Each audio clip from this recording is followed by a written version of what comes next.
Hello. It is your girl, Kayla Mother effing G with Big Sister Sesh. We are here. We are live. We are literally alive. I know it's been 14 years since I've posted, but we're back. We're better than ever, and I hope you're ready for one hell of an episode because a 3 month of me ghosting and not posting on here means that I've got a lot of good material, honey. I've lived some life. I've got some material cooking for y'all. So without further ado, let's get into it. First of all, life update. The last thing that I said to y'all, the last thing I posted about was a breakup. Now, honey, I'm sure all five of you follow me on TikTok or you know me IRL, and you know that didn't stay done. so, yeah, I got back together with him. In fact, during that podcast recording, we were in chats. And so funny because after the last podcast, I had to tell the girl that Carol Monteverde, that I was like, so actually, but we had already decided to record, blah, blah, blah. That's not important. So, what is important is that I got back together with him and then I broke up with him again because, spoiler fucking alert, most people are not capable of that much change. And we're going to get into the different kinds of change that people are capable of because that is something I've learned through now therapy and self exploration. However, let's not, I don't know what the saying is, something about the horse being too first. You know what I'm saying? Um, but I'll spill the piping hot breakup tea if you're gonna cry and beg about it. But essentially, we broke up for about a month, and he was like, "I'm gonna change." And the things that needed to change were his emotional capacity because I'm an emotional girly whirly, and I needed some emotional capacity from him. And the other thing was a value misalignment, which I'm not going to get into the specifics of because it is deeply personal and I don't feel that it is necessary. All you have to know is when you have a value and the relationship challenges that, 9 times out of 10, it's not going to work. Okay, so spoiler alert. We misaligned on a value. So when we got back together, he was like, I'm going to go to therapy and I'm going to change all these things about myself. One, he said, I'm going to work on my emotional capacity, which he tried to the extent that he was capable of.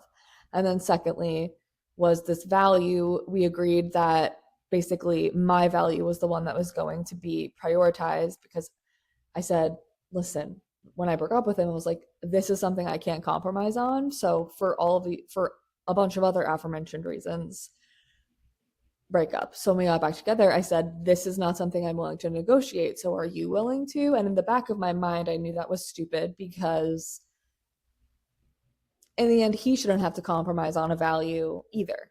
It's not fair. But because I still loved him and wanted to be back together with him, I allowed him to forego that value of his. So we get back together. He's in therapy. The value misalignment doesn't come up. Things are okay. And then after about a month, he stops what he said he was going to do to be more emotionally attuned. He stopped doing. So he stopped going to therapy, and which was one of the main things for me was I know how deeply traumatized this man is. He does not know this. Um, and one cannot force one to become self-aware and question these things about themselves. But I had high hopes that maybe his therapist would challenge him and blah blah blah, but it did not appear that that's what it was. That was not his experience in therapy, and he didn't really know what to talk about. Were was his own words was the reason why he stopped. And I was like, oh, Oh, well, I can think of a few things. But so when he stopped going to therapy, the emotional capacity shifts that he had made were good for a period of time, but then when shit hit the fan again, he regressed back into those old ways, and possibly I would say even worse than it was originally, and that was just not okay with me. It was disrespectful to me. The things that were happening were disrespect. Um and then no accountability or repair afterwards, which I will put up with a lot of shit, but if you can't own up to your role in things, there's the door. So after the 1,000th fucking argument, um, oh, and I forgot to add, and this value thing that we disagreed on, which I hinged us getting back together on, was, working on your emotional capacity and not bringing this thing up anymore. And like, this is it kind of thing, which I understand to some people are going to say, hey, that's unfair. I don't care. This is what I did. But that value got like thrown in my face during several arguments. Like, basically everything went out the window. And to be like, honestly, to be expected. Looking back, it was so frustrating in those moments to just be like, why can't you be here for me? But I understand now, like, emotional capacity is not just something that you can switch on. And even though for me, I'm like, I know what to do because I'm hyper emotionally attuned to people. Um, but he was the opposite. Like, anyway. So for those aforementioned reasons, we ended things again because that was just not getting better. It was getting worse, and I was not well for basically the entire month of December. I cried every single day, like outbursts of crying. It was like uncontrollable crying, which is exactly what happened the first time we broke up. I cried for literally 3 weeks, and during that third or fourth week, I was like, this is my body. Like, we were only 6 months, 7 months into dating at that point, and for me to be feeling that bad, whether it's at I digress. For me to be feeling that way, I knew was my body telling me something. And during this healing phase of investigating why these things are, why was I reacting this way, I understand that I'm also being triggered and childhood wounds and blah, blah, blah. But I've also deduced that despite those things, this relationship still was not going to be what I needed it to be or what was fair to him to like expect of him. I was looking for something that he was not capable of, which is not a flaw in him. Like, people just have certain things and don't, and that's okay.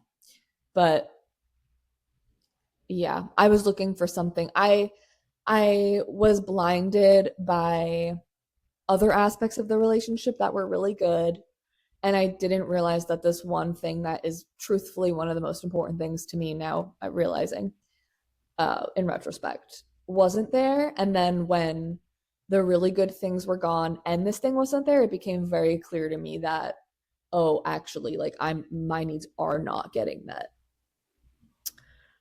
And it's not even, my needs are not crazy. So chat. So that's the tea. That's the tea. That's why we broke up. I have nothing but love for him, and I really hope that he continues to heal and try to expand his emotional capacity, and find someone who shares the same values as him, because he deserves that and I also deserve that. Something that I learned through this experience, though, is that there are only certain things that can change in people, and really figuring out if the thing that you're asking for them to change is a skill that they can develop, or if it's a value and need mismatch and just absolute incapability within them, or more of a like a an emotional intelligence, like you want to be on the same level as them, I think, or similar. It has to be a little bit similar because if one person is like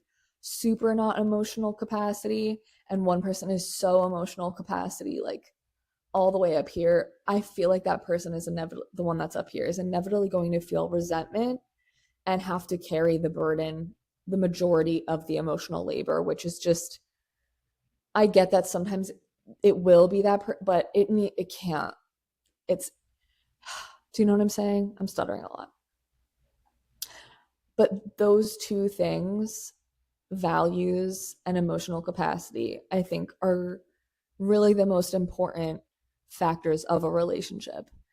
And dreams. That's something that Mel Robbins says, which think what you want about her, but I think that's a bar is you can't compromise on your values and your dreams and your emotional EQ because you will inevitably grow to resent that person if you have to give one of those things up or bring yourself down a notch to like be with them emotionally, because at least that's what it is for me. Definitely values and dreams, emotional EQ. I don't know. Some people might feel differently about that, but I am someone who values that so much, and I'm always self-reflective and always trying to expand and grow and this and that and that. That like I need somebody who can be there, be on the same boop bop bop. But those, if you're constantly arguing about the same thing and it's a value with somebody, that you're one going to have to accept that that's probably going to be a point of contention for the rest of your relationship, or end it with them because that's not fair to either of you. And that's like, is that the relationship you want where you're constantly like one of you wants to get married and one of you doesn't? That's such a painful, that's not like I like Italian food and you hate it. That's like a goal and a value and a dream that I have for my life you just do not want. And so even if you were to,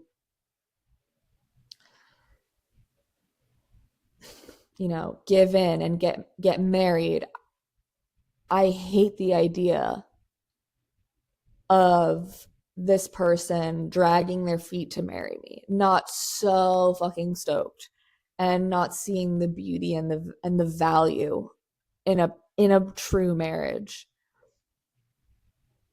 Or children. What are you doing if you're with at this point in life, which I'm 28, at this point in life, one, if you're not dating for like, I mean, if that's not your jam, but like if you are dating for long-term partnership and you disagree on the factor of children, hey, like staunchly, not like, I kind of don't, but open to negotiate. Like if this person does not want children and this person does or like might, that's going to be a point of real pain later. I don't fucking know. Maybe I'm wrong because I'm saying this out loud and I'm thinking maybe I'm wrong. But I actually don't think so. Or like monogamy versus non-monogamy. If one person decides later on in the relationship that they really like, they start monogamous and then they decide, no, I really do believe in non-monogamy, that monogamous person is like, that's gonna rock their fucking world.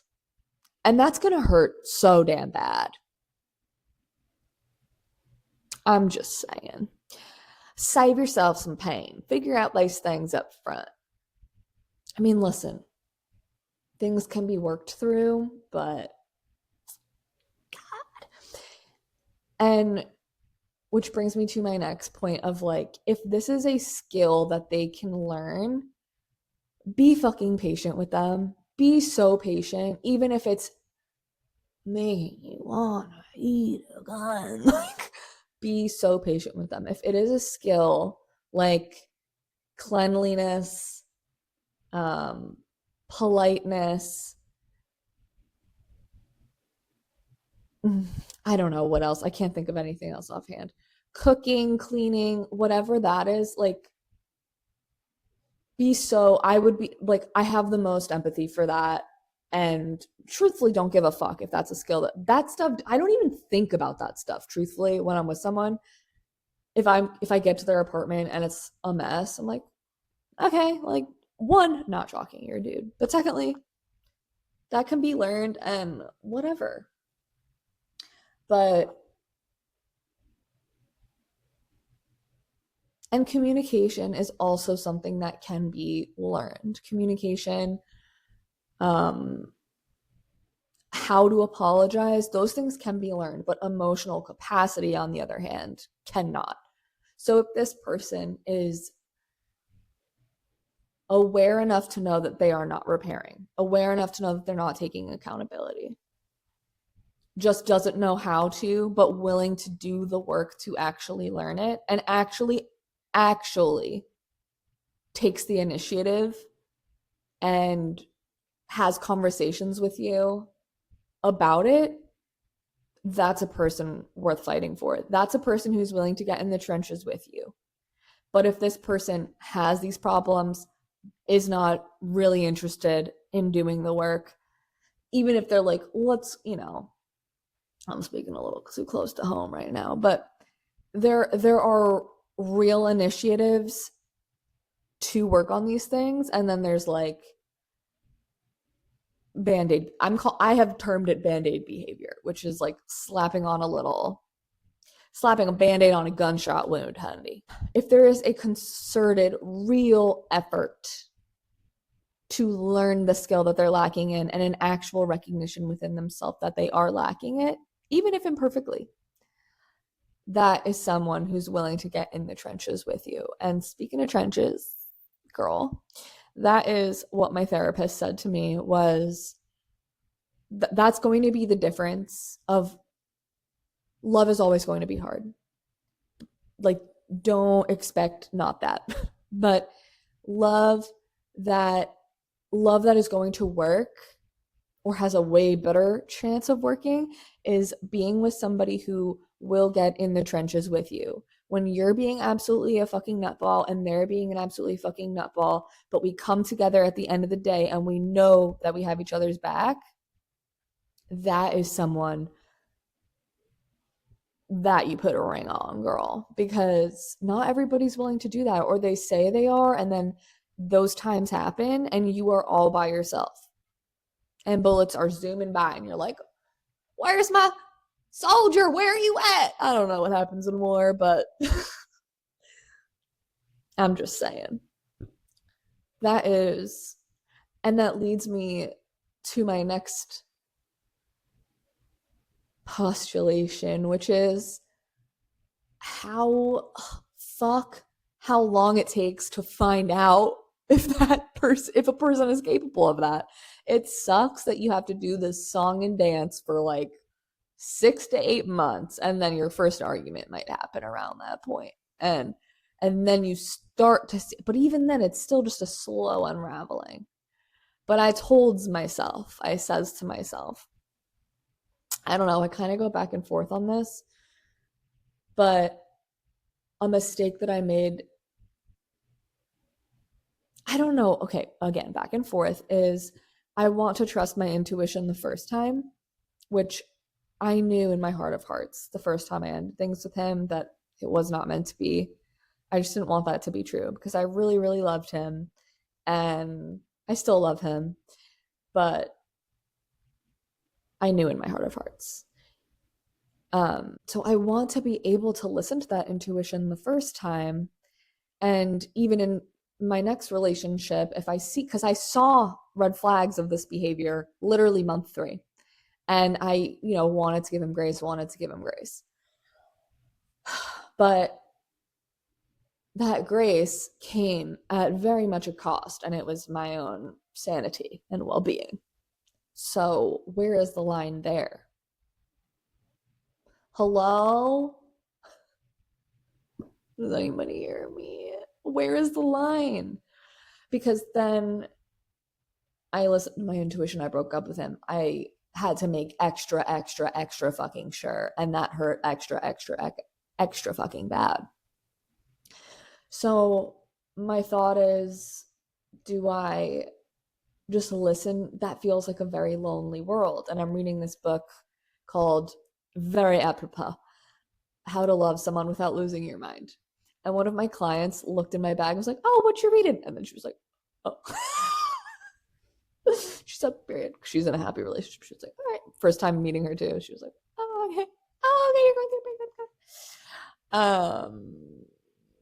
Where was I? But in that book, it's saying stop focusing so much on all the fucking check marks. But I don't know. I don't know. It's not the check marks for me. That's actually bars. It's not the check marks for me. It's just listening to my intuition, which at times has been wrong because, as we all are, I am a little bit traumatized. And sometimes my intuition is actually my trauma speaking, and it's hard to tell sometimes. But that's something I'm also going to work on this year, is getting very clear on what voice is what, girl.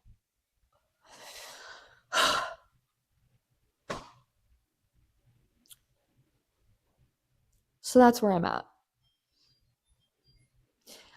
I am trying to distinguish how to go. One, will I ever date? Because I've sworn off apps, and meeting someone in the wild. I actually had one guy come up to me the day after I broke up with him. And I was at the grocery store, and I was working for a client, and I very rarely put on makeup for that, but because I had cried a lot the night before, I was like, let me just spruce this up a little. So I had the Lumify eye drops on and mascara on, which, girl, makes my eyes look crazy. And this fine gentleman comes up to me and he's like, "You have the most beautiful eyes." And I was like, "Thank you." But I was like, and and then he was like, "Are you single by any chance?" And I was like, "I broke up with someone yesterday, so that's where I'm at." And he was like, "Oh." And I was like, "Yeah." And then I walked away. But it didn't, I was like, okay, like, people still think I'm cute. Anyway. So that made me hopeful, and I do think that there's like a new surgence happening of, like, I think the men will rise up again and stop being such, I don't want to be a man hater, but god damn, they make it so easy sometimes. But anyway, back to my previous point of, it's hard. This book that I'm reading, what's it called? How to Love Someone Without Losing Your Mind. I think I already said that. By Todd Barrett's, something of that nature. He talks about how you just focus on the connection. And I think that is something that I did not do with this last partner, which was, I focused on the checklist and he did everything on the checklist. He planned really fun dates, like texted me, good morning, and brought me flowers at first. All these things at first, and then you know how that goes. But anyway, I was focusing on the checklist, and I wasn't so much focused on what my heart was saying. But I had never experienced anything like a guy spoiling me and planning a bunch of dates, and he's a sweet baby angel, this man. And he's like very gentle. I've always gone after the guys who are like, say the right things and blah blah blah. But when this guy said, like, "You have the most beautiful eyes," meaning my ex, not the guy at the store, I really believed him, because he didn't sound like he wasn't like the guy who's like, "You have this beautiful eyes, like, you look like a fucking sunrise." You know what I'm saying? But the connection was a sense of safety, because I knew that, like, he didn't play games. But as far as things that we actually connected on, which is what I realized later, was there's not a whole lot of depth to our relationship. And that was something that I really love and need. And I have a lot of depth in all my other relationships in my life. So it wasn't like I'm not seeking this out. Because they say, like, you can't get all of your needs. And this is something he said all the time. Like, I can't fulfill all your needs. But to me, this was one of the things that I do need in a relationship. And that's like a level of depth and intimacy between us that blah, blah, blah, blah, blah. I forgot where I was going with this. But anyway, in the book, he says, focus on the connection. And I think that's really valid of focus. But the thing is all these other times that I've had a connection, these guys turn out to be pieces of shit. Turn out to be real pieces of fucking work. And they aren't like it's a trauma bond connection versus a real connection. So that's my next task, is distinguishing a trauma bond from an actual connection and what that feels like. Because, honey, I don't know. I'll let you know when I know, but I don't right now. But I think a fair mix of everything, listening to your intuition, acknowledging that your trauma probably informs some of your trigger or some of your checklist and some of your intuition, and also just laying those things to rest, especially for the first couple of dates, and just focusing on the connection. Write that one down. That was good. Truthfully, I feel like that's it. And this was a very well-spoken episode. I'm doing my very best, me complimenting myself. Okay. Which is a girl. Good for you. Positive self-talk. Hey, I hit 2 years sober, celebrated with myself. I bought myself a little bundt cake, and I made steak, and I lit candles, and I watched my favorite movie, Julia and Julia. This is all for the breakup rant. Overall, I just want to say that I still have very much love and care for this person. And honestly, that makes the breakup harder sometimes, because it's like, you're not just a piece of shit who cheated on me. Like, you're just someone who, unfortunately, we couldn't make this work. But I love him, and I wish the best for him. And this is the first time that I've ever experienced a breakup like that. Which probably says a lot about me. So maybe we'll cut that part out. But I am learning. I'm evolving. Okay, girl? I'm taking the year off dating. Catch me not outside. Catch me inside. And the glow up is also ensuing. So, unfortunately for him, I will become hotter, smarter. I will become harder. Hello? I will become harder. I will become hotter, smarter, more successful, more meetable, if that's even possible. And that sucks for him, but it's great for me. And I hope he has a glow up too. In our final words, I encouraged him to continue to go to therapy, and I hope he finds love and someone who meets all of his needs and values. And I wish the same for me, because we both are at our core good people who just couldn't make it work. And that's okay. I feel tears, but that's okay. That's okay. I am getting back on my bullshit with podcasting too. I know my tens of millions of fans are just chomping at the bit, wondering where I am. But here I am, honey. I'm back. And I'm committing to one a month, because at the current moment, that is my bandwidth. But hopefully that means I'll do more. But at least one a month, okay? I pinky promise. Pinky promise. If you aren't already following me on TikTok, please do. It is Kayla. I actually have no fucking idea. Oh, it's Kaygunz. KAYGUNZ__. Pardon me. On both Instagram and TikTok. Give me a follow and like all my shit, because I deserve it, and I love you, and I have funny stuff I know. So, any hoozles, have the best day. I love you guys. My my 10 million committed fans. Um, there will be t-shirts made very soon. Okay, that's it. Bye.